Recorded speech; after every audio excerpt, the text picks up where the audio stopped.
안녕하세요. 이상튜브입니다. 한미일 안보 협력을 강화하려는 움직임이 나타나고 있지만 일본 정부가 한국을 동등한 수준으로 인정하지 않으려 한다는 비판이 제기되고 있습니다. 일본 해상자위대가 한국 해군 출신 원정 강습단장을 인정할 수 없다며 일부 훈련에서 빠진 것으로 확인됐습니다. 한미 국방장관은 지난달 29일 미국 현지에서 만나 한미일 안보 협력 강화를 다짐했습니다. 미국 국방부는 한미 국방장관 회담 다음 날인 지난달 30일에 오스틴 장관과 이 장관은 일본과 3자가 협력하고 공동 안보와 번영을 보호하고 공동 가치를 유지하며 규칙에 기반을 둔 국제 질서를 공고하게 하는 영내 협력을 증진하는 것에 중요성에도 뜻을 같이 했다고 설명했습니다. 한국 국방부도 지난달 31일에 한미 양측은 북핵과 미사일 위협에 대응하기 위한 3국 협력 필요성에 공감하고 이를 위한 향후 추진 방안에 대해 논의했다며 한미일 안보 협력 강화를 시사했습니다. 이에 따라 이달 1일부터 오는 14일까지 미국 하와이 인근 해상에서 미국 태평양 함대사령부 주관으로 탄도미사일 탐지 및 추적 훈련인 퍼시픽 드래곤이 열리고 있습니다. 이 훈련은 미군 주도로 이루어집니다. 미군이 북한 탄도미사일 모의탄을 발사하면 이를 훈련 참가국들이 탐지 및 추적해 정보를 공유하고 미군은 유도탄으로 모의탄을 요격할 예정입니다. 이 훈련에는 한국 해군과 일본 해상자위대도 훈련에 동참할 예정입니다. 이번 훈련은 하와이에서 실시되는 다국적 림팩 훈련과 연계되어 있습니다. 지난 6월부터 림팩 훈련에 참가했던 한국 해군과 일본 해상자위대가 오는 4일 림팩 훈련 종료를 앞두고 자연스레 퍼시픽 드래곤 훈련에 동참하는 모양새입니다. 이 같은 양상을 보면 한미일 간 안보 협력이 순조로운 것처럼 보이지만 실상은 다릅니다. 일본 해상자위대가 한국 해군의 위상 강화에 불만을 품고 림팩 훈련 중 일부 훈련에 불참한 것으로 확인되고 있습니다.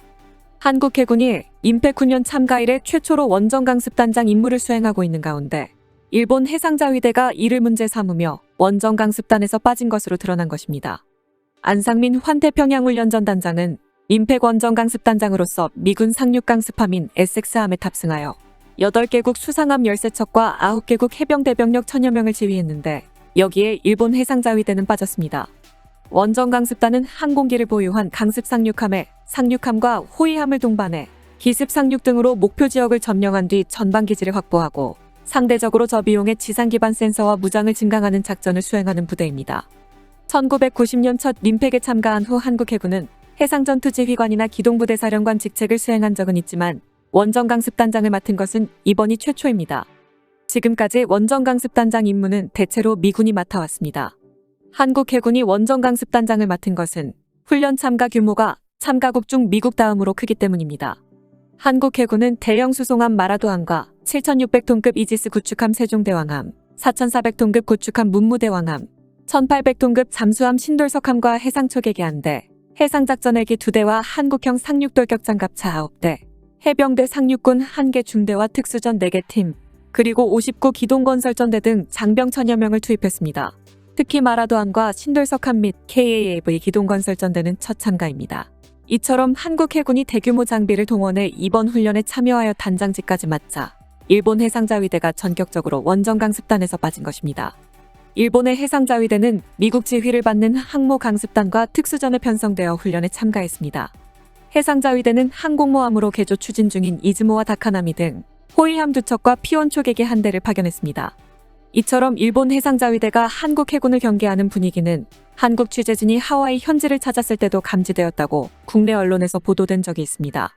지난달 6일에 한국 취재진이 하와이 호놀룰루 미군 진주만 히캄 합동기지를 찾았을 당시에 일본 이즈모함은 한국 해군과 멀리 떨어진 곳에서 훈련을 하고 있었다고 보도된 적도 있었습니다.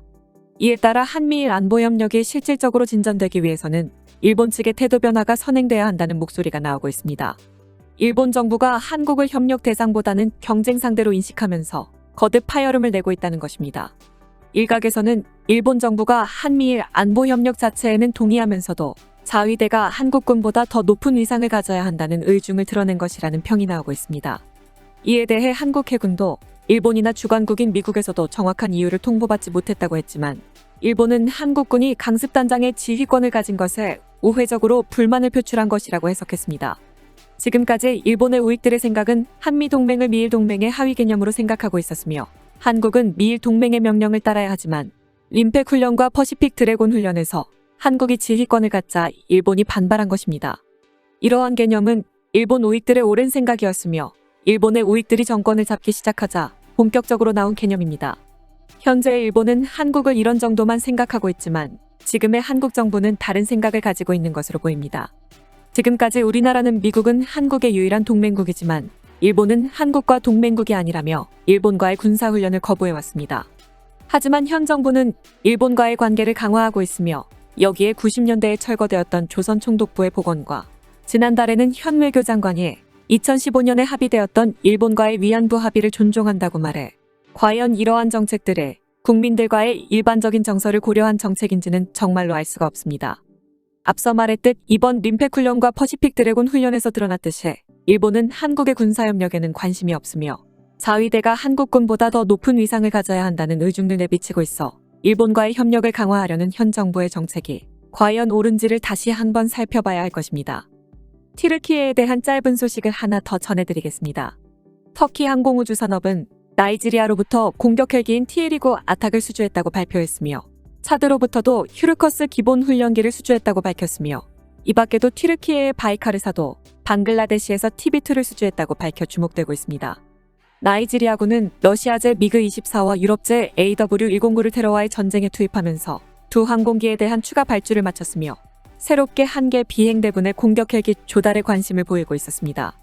이러한 상황에서 에르도안 튀르키예 대통령은 나이지리아를 방문해 양국 방산협력에 관한 협정에 서명했고 이를 지렛대로 터키 항공우주산업은 에어버스가 제안한 티거와 인도 힌두스탄사가 제안한 LCH를 걷고 T-19 아탁 수주를 확정지은 것으로 알려졌습니다. 터키 항공우주산업은 차드로부터도 조종사 양성에 사용할 휴르커스 기본 훈련기도 수주했다고 밝히고 있어 휴르커스 시리즈의 해외 수출은 이제르 공화국에 이어 2개국으로 늘어났습니다. 휴르커스 AA에서 발전한 휴르커스 BB는 통합 아비오닉스를 갖춘 모델로 콕핏의 항공전자의 배치는 F-16과 F-35와 비슷하고 이제르 공화국이 도입한 휴르커스는 터키산 대전차 미사일과 레이저 유도 폭탄, 2.75인치 로켓탄과 UAV용 소형 정밀유도 무기인 MAM 시리즈 등을 1.5톤까지 휴대할 수 있는 휴르커스 CC입니다. 러시아군의 우크라이나 침공으로 주목을 받고 있는 바이카르사도 TB2 수출 계약을 방글라데시와 체결했다고 밝히면서 각국으로부터 문의가 쇄도하는 TB2에 대해 우리는 1년간 200여 대의 TB2를 만들 능력이 있다고 말했습니다. 이어 지난달 27일에는 첫 비행이 임박한 TB3의 새로운 이미지를 공개했습니다. TB3는 TB2의 기체 디자인을 답습하고 있지만 기체 사이즈는 대형화되어 아나돌루 강습 상륙함에서 운용도 가능할 것으로 보입니다. 최근 한국이 폴란드로부터 수주한 전례 없는 규모의 계약에 밀려 외신에서는 이러한 소식이 구석으로 밀려 보도되고 있지만 터키도 꾸준히 해외 수출 실적을 쌓고 있는 것은 분명합니다. 이상 마치겠습니다. 시청해주셔서 고맙습니다. 이상튜브였습니다.